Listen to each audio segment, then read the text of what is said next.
Buenos días.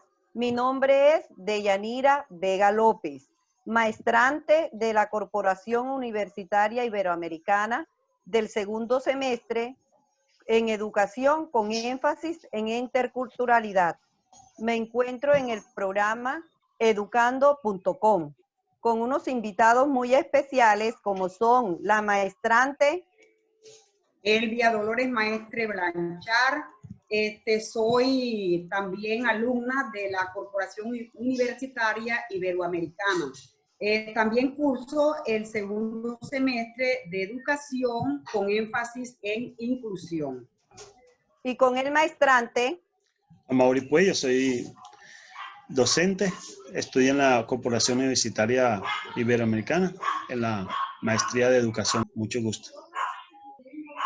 En el día de hoy estaremos hablándoles de las definiciones conceptuales del pensamiento crítico en la educación.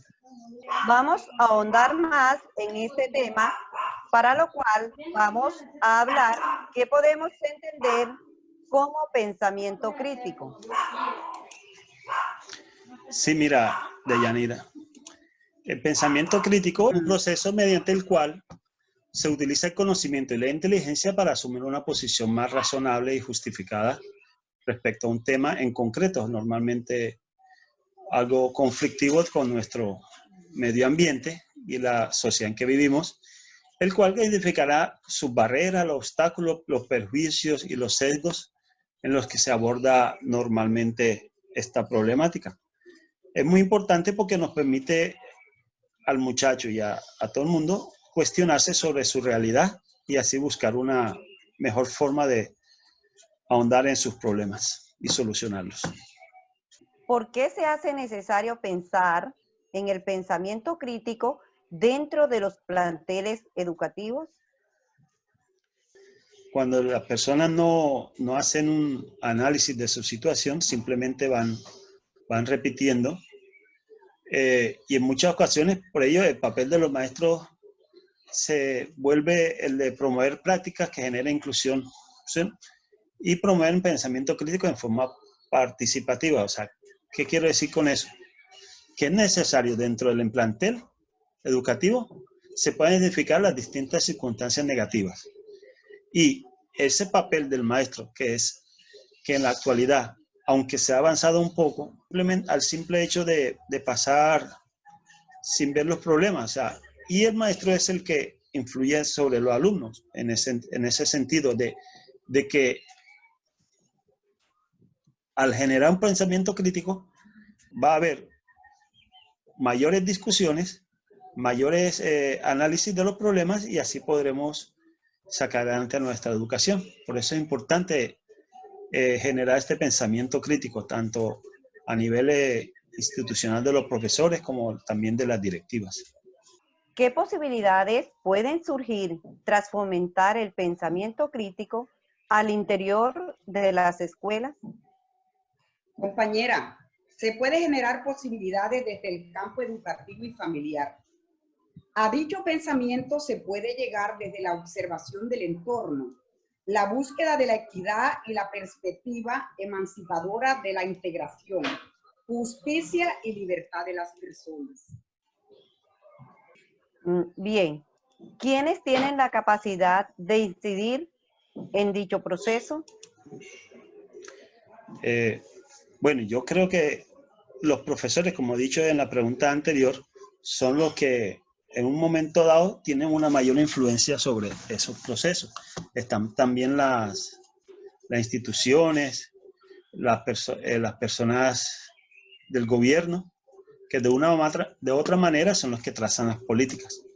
Aunque es importante que en este punto no se caiga en la práctica de querer entrar en el pensamiento crítico, al final terminemos volviéndonos a la tradicional, o sea, simplemente repetir conocimientos previos sin un análisis contextual de la situación. Es más, si miramos, ha habido algo que en las políticas nacionales que se ha fomentado históricamente la alfabetización, o sea, el querer que las personas se alfabeticen, pero se llega a un momento dado que ha sido una simple lectura de caracteres, pero no se profundiza en la crítica, o sea, en el análisis contextual y profundo de las problemáticas o de los textos que se leen. O sea, eso ha hablado Jurado de ello al hablar sobre la formación de lectura crítica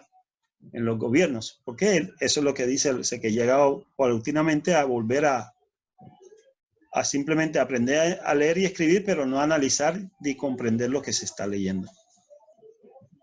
Bien, entonces, ante esta situación, ¿cuáles pueden ser los factores que impidan que se dé el pensamiento crítico en las escuelas? Bueno, mira, dentro de cada escuela hay una realidad y esa realidad está influenciada por su medio ambiente, ¿sí o no? Pero en general podemos decir que muchas veces las pedagogías que se formulan o se plantean son poco flexibles. Eso genera que, un ejemplo, hemos ido paulatinamente de pasar de lo que se llama los DBA.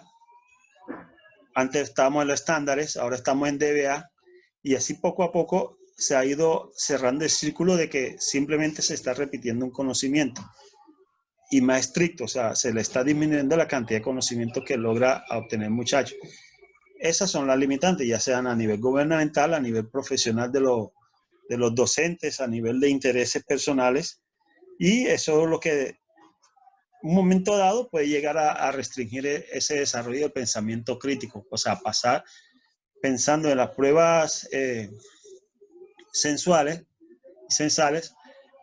llegamos a la memorización o al conformismo de aplicación pruebas y exámenes y solamente pasamos y entonces el muchacho va perdiendo esa motivación personal al estudio porque ve que está estudiando para pasar un examen y un examen para qué si solamente el 3, el 5% va a llegar a la universidad, entonces hay una decepción, pero si encontramos que este pensamiento llegue a profundizar en que él puede solucionar sus problemas de un momento dado, eso estimularía también. Esto es, tenemos que combatir esas limitaciones de una manera u otra para poder entrar con este pensamiento crítico que hay en nuestra sociedad y en nuestro sistema educativo. Compañero, yo quisiera complementar algo acerca de lo que tú dices, porque se dice que la misión de la escuela no es tanto enseñar al alumno esa serie de conocimientos, tradicionalmente, como lo decía el compañero, sino enseñar al alumno que llegue a adquirir una autonomía intelectual. ¿Cuál debe ser el papel de las instituciones políticas en la implementación del pensamiento crítico? Sí, el papel debería ser la práctica que se debe trascender lo político, social, cultural por ellos. La educación debe ser democrática, con ella se puede motivar a los niños y a los jóvenes para que se planteen interrogantes, tengan dudas y construyan una ciudadanía crítica donde puedan ser ciudadanos socialmente responsables. También se debe buscar que el conocimiento logre trascender al mundo real, que es lo más importante, mirar ese mundo que nosotros transitamos para que el aprendizaje favorezca el cambio social. Entonces, ¿cuál es el papel que deben cumplir los docentes y otros actores de la comunidad educativa? Es muy importante porque todo depende del papel de esos actores. Se debe crear una cultura formativa que promueva modelos alternativos de pensamiento, que busquen fortalecer las identidades particulares y subjetivas. También buscar la participación activa de toda la comunidad, que todos asuman compromisos de corto y largo plazo para que la creación práctica sea colectiva, interactiva, y que todos estemos interactuando en la transformación de esa realidad. Algo importante ahí es que el papel del docente debe buscar siempre entrar al muchacho a buscar la verdad. O sea, estamos perdiendo la verdad por la subjetividad. racional. Entonces, esa verdad que a veces no se busca simplemente por miedo a él o por facilismo, es un papel muy importante que se debe fomentar dentro de las personas encargadas, los docentes en este caso, de generar el pensamiento crítico. Entonces, ¿cómo debe emplearse el lenguaje para incorporar el pensamiento crítico? El lenguaje debe ser prioritario, compañero. El lenguaje debe pasar de ser algo técnico a ser una construcción cultural de símbolos que identifiquen al sujeto en su ser, hacer y pensar. Todo esto es importante porque para buscar el pensamiento crítico tenemos que ser objetivo, interactivo, colaborativo, solidario y tener presente que se está transformando una realidad. Mira, Deyanira, Jurado también mencionaba sobre ese pensamiento del lector crítico. Él mencionaba un ejemplo de que en un juego, hasta que todo el mundo no entienda las reglas, no se comienza. Y por experiencia tenemos que nosotros vamos a jugar algo y comenzamos a hacer una práctica. No, esta es primera, vamos a hacer la primera hasta que todo el mundo entienda y maneje el mismo lenguaje, porque el lenguaje es el que permite esa comunicación y la claridad y el respeto de cada cual. Entonces, se vuelve muy importante el manejo del lenguaje, tanto para el pensamiento crítico para nuestra vida. O sea, en ese sentido de que si no podemos comunicarnos con el otro, no hay existencia, coexistir con el otro. Por eso es importante ese énfasis en el lenguaje utilizado. Gracias, compañeros maestrantes, a nuestra teleaudiencia por habernos escuchado sobre las definiciones conceptuales del pensamiento crítico en la educación. Compañera Deyanira, yo te agradezco. Buenas tardes. Yo te agradezco. Muchas gracias por la invitación. Gracias te agradezco a ustedes, mucho. compañeros maestrantes.